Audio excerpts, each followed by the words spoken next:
The family of a Michigan man deported to Mexico says that they will fight to get him back to the U.S. They blame a legal blunder for his removal. Immigration officials forced Jorge Garcia to return to Mexico this week. Garcia lived in the U.S. for around 30 years. He has an American wife and 2 children.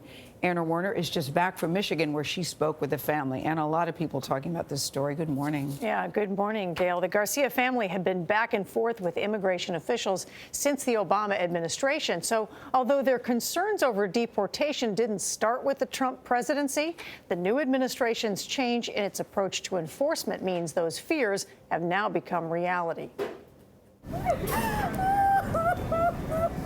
After 15 years of marriage, Cindy Garcia had to say goodbye to her husband. Her children had to part from their father. It was devastating.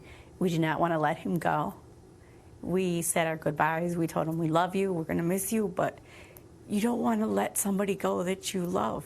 It's very hard. Garcia has lived in the U.S. for some 30 years, since a relative brought him here from Mexico at the age of 10.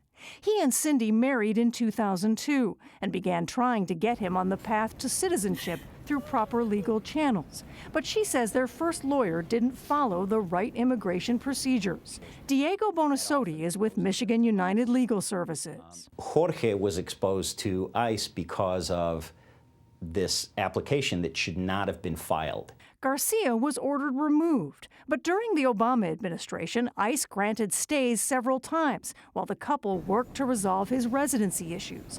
Then President Trump came into office. Suddenly, Garcia was told he had to go. ICE told CBS News in a statement that the agency exercised prosecutorial discretion on multiple prior occasions in Garcia's case, but that anyone violating immigration laws may be subject to immigration arrest, detention, and removal from the United States.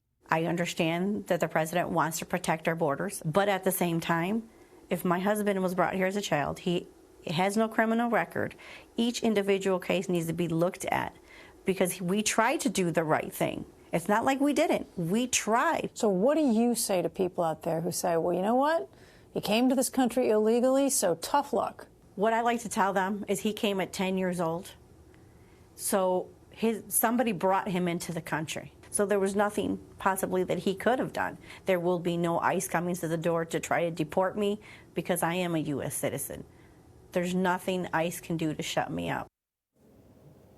Well, the Garcia family expects to be apart from Jorge for at least 18 months until they hope to get him an appointment with a U.S. consulate in Mexico. But delays in these cases often go on for years, and it's anyone's guess, actually, whether he will ever be allowed to return even to the U.S. and live legally in the U.S. I hope it doesn't end that way. I also hope that people looking at your story will now want to, people in very important positions who can make changes and do something to help him. Because his wife said he didn't do anything wrong. They did all the right things while he was in this country. And one of the things she wanted to say was she's speaking out for the people who can't speak out because she's a citizen. Thanks.